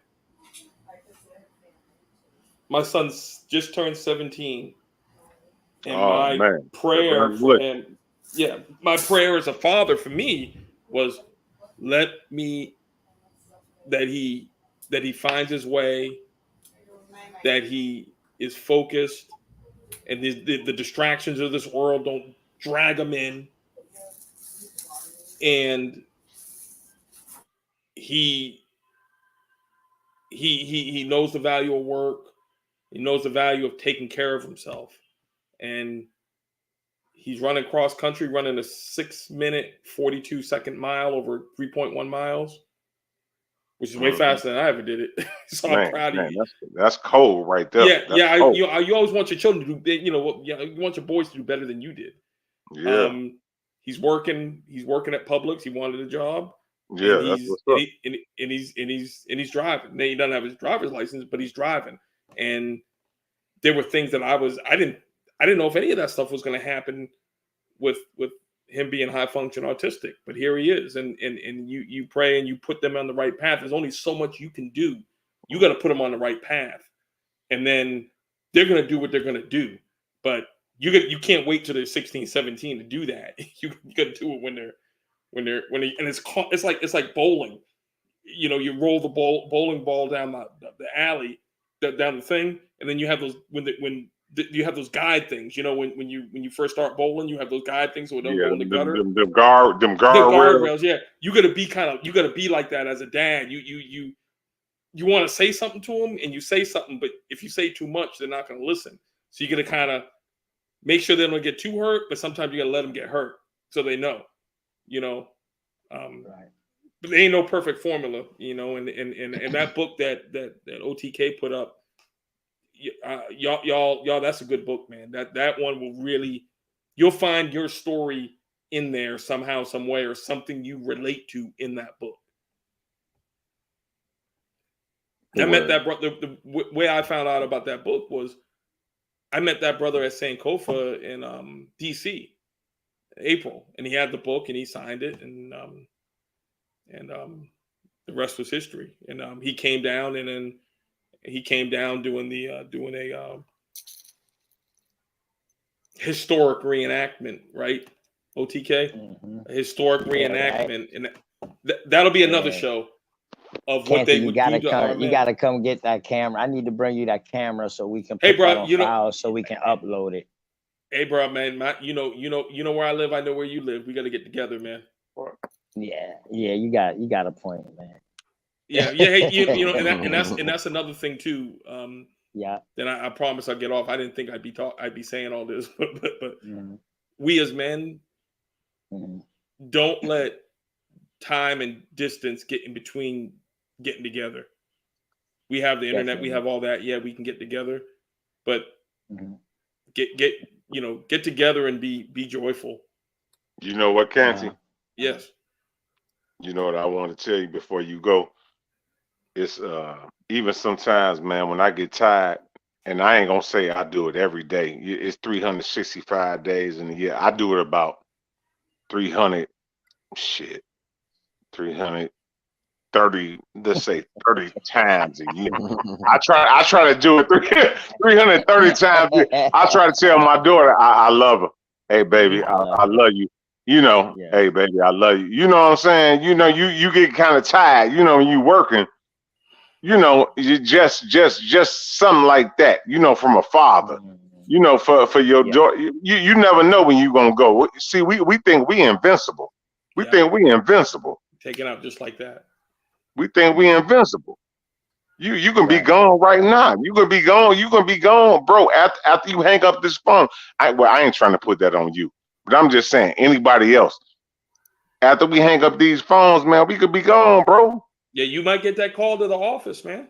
Hell yeah. I need to come see Elohim. I need to come see you in the office today. hell yeah. Hell yeah. You never know.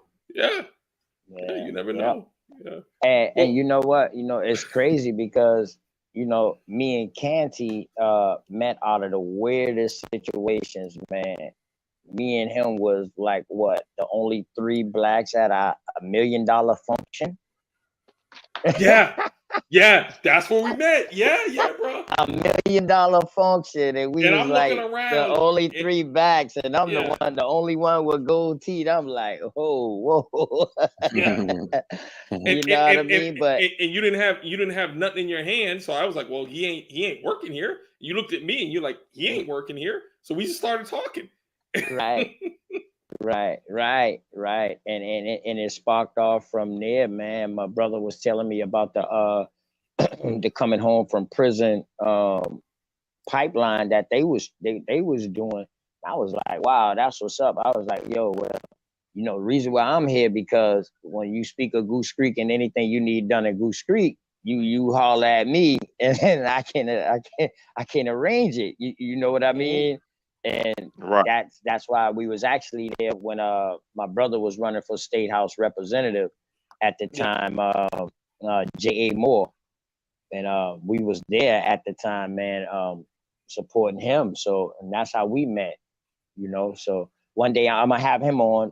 He said Wednesday, so I'm hoping to have him on Wednesday, you know, and that's gonna take me into my political show with him because, you know, he can give me that political aspect and bring that to the show also.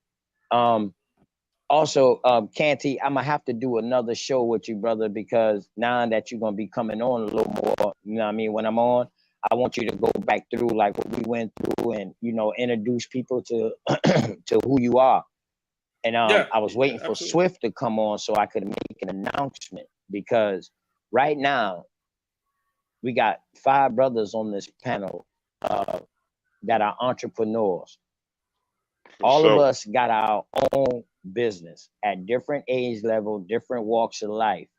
All of us, even if we don't have our own business, we at a point to where we can get our own business, but hey, we got to do what we got to do right now. You know what I mean? So, and this is something powerful to me. So, I'm glad that when you put a title in the link, Black Fathers of Today, it brings on even not the fathers, and it do bring on the fathers, but not only that, it bring on the fathers as entrepreneurs. But you know what it also do? Go ahead. You know what it also do? Like brothers like Jay. I ain't never met Swift, but peace, shalom, Swift. But brothers that don't have no kids, it'll show them and give them some encouragement to how to raise their kids. You know what I'm saying? As we go forward. Right. Well, you know, Jay's exposed to children since I known him by him taking care of kids. That's what his job was. Yeah, so But you know, he so witnessed pretty much he witnessed that's development. what you know what I mean. He Pretty much, he man. witnessed This is development. powerful to me. You know what I mean? I was at a meeting today, Brothers to Brothers, and my people, my Jenkins was there.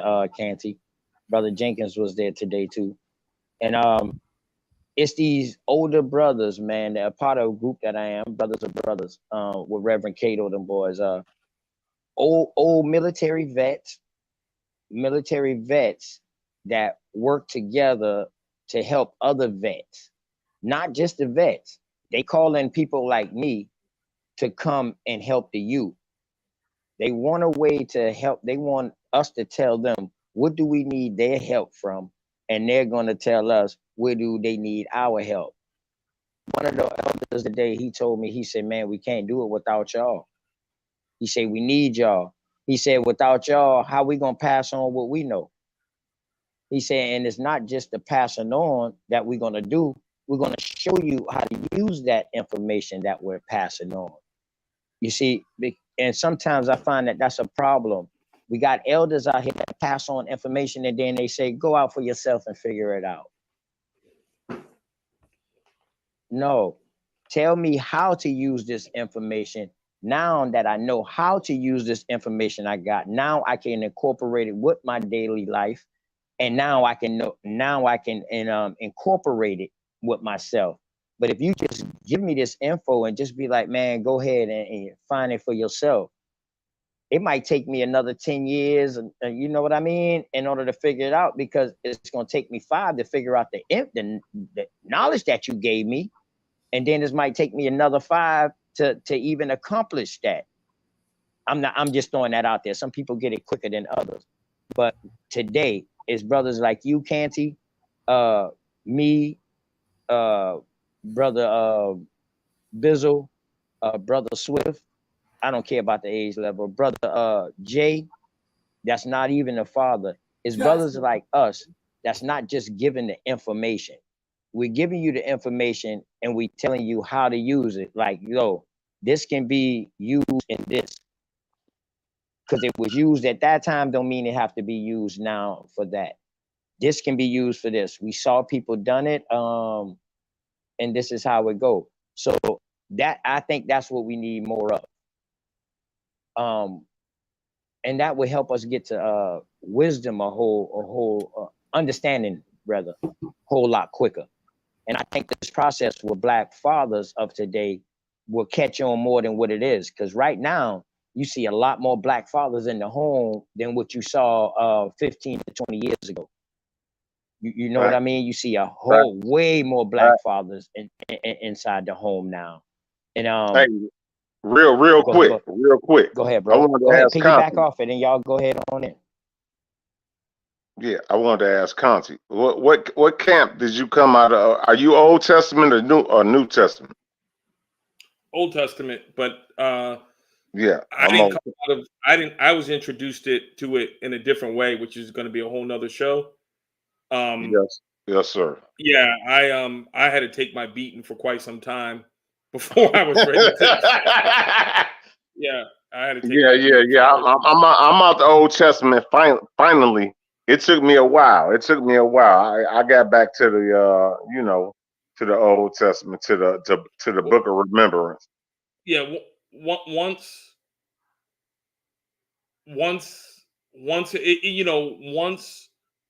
who opened my eyes to it, it showed me. Then it all made sense. It all fell right into place.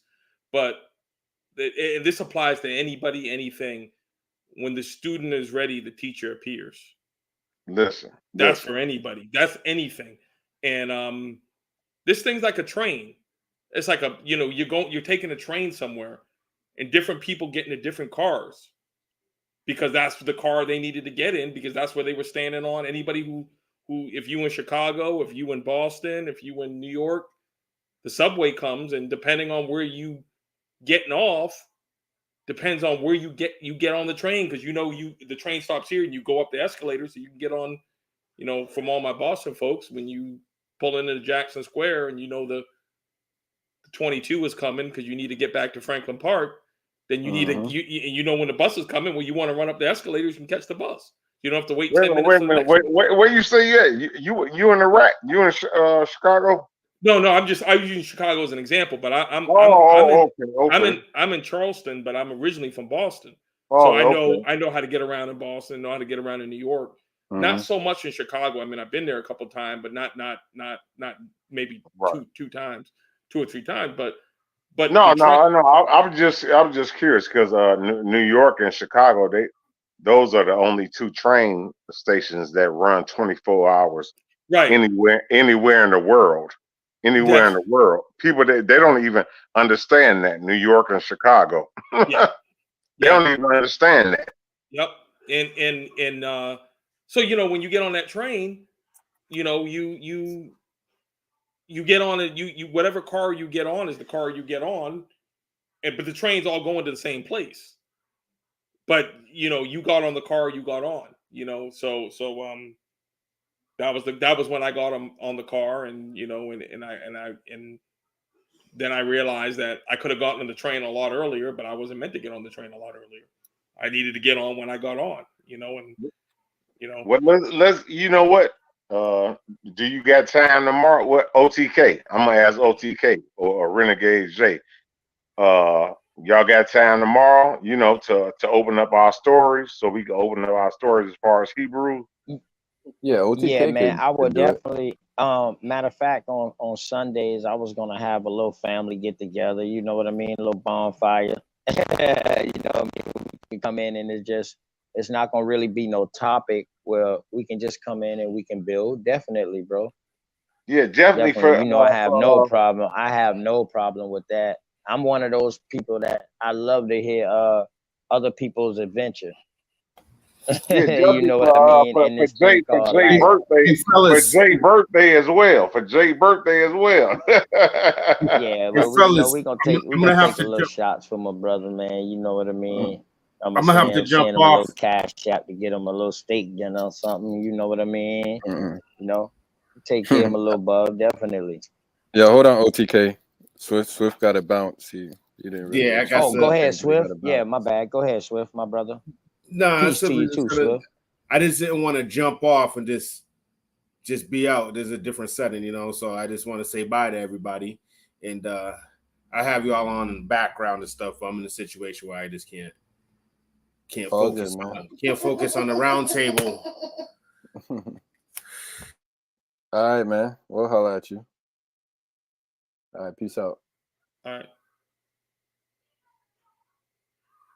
But definitely like tomorrow, for Jay's birthday, and Canty, it's just a lot of different stories. I didn't know the brother, he was Old Testament. I'm Old Testament as well, man. That's crazy. That's crazy as hell. But all praises to the Most High. Yep. I keep telling people all you got to do is get your remote control, turn on CNN, and you watching prophecy right now. You watching prophecy right now. I'm old and I've been telling Deontay that earlier. He was just laughing too. He's like, "Yeah, I've been trying." Deontay was trying to tell his homies the same thing. Just turn on ESPN. Just turn on CNN. My bad, CNN. And you watching prophecy right now. What you think going on? My God. Yeah. Yep. Yeah. Oh man. What do you think about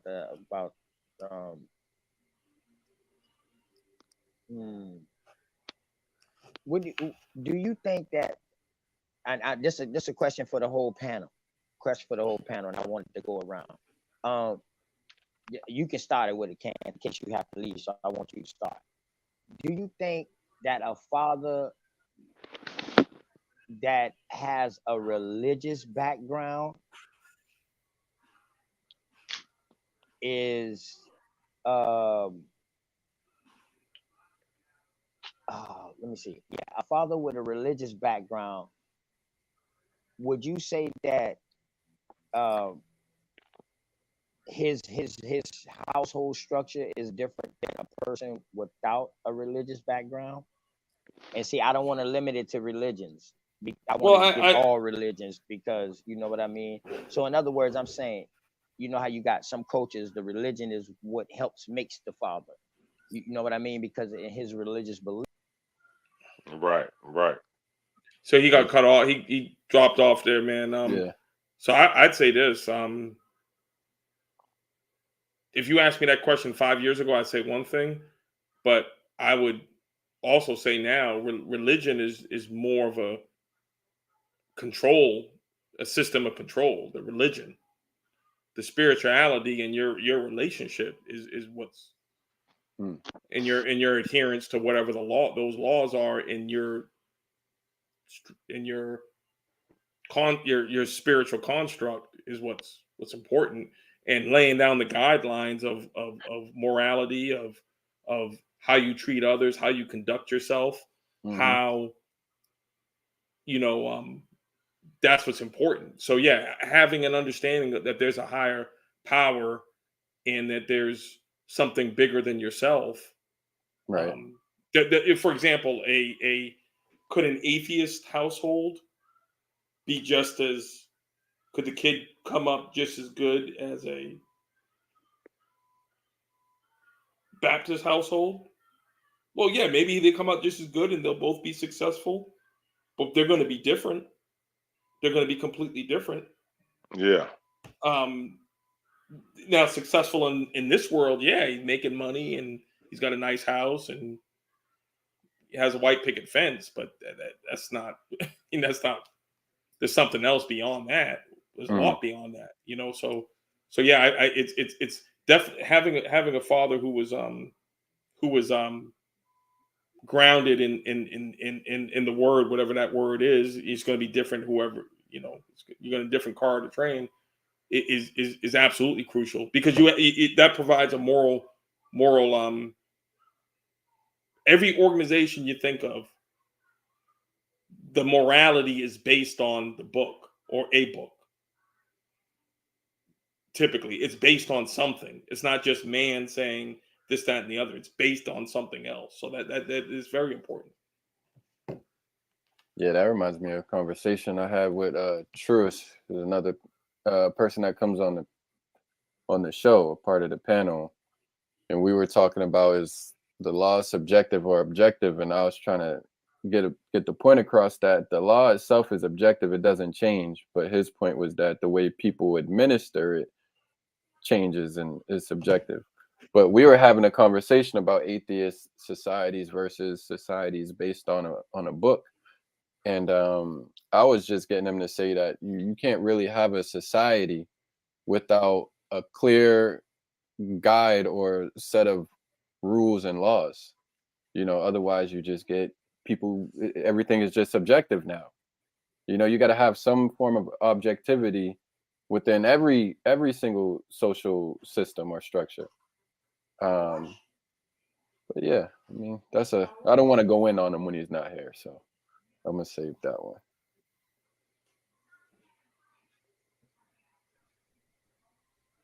Hey y'all, I gotta bounce. All right, man. Yeah. All right, yeah. Yeah. I look forward to talking to y'all soon, and really happy to be here and make y'all acquaintance. And Renegade Jay, I'm gonna catch up with you soon, man. Up in the city that we have in common. I sent your info to him. Oh yeah, we he texted me. Yeah. Okay, bet. All right. All right then, brother. All right, Canty. Hey, Canty, man. Hey, appreciate you as always, man. Yeah, that's my good brother right there. We can learn a lot from that brother right there of what to do and what not to do. And if this happens to you, you know what I mean, on a whole other level, man. Yeah, that's all I'm saying. I'm gonna do another show with him. I did a show with him already, man, and people can go back and look at that. That's on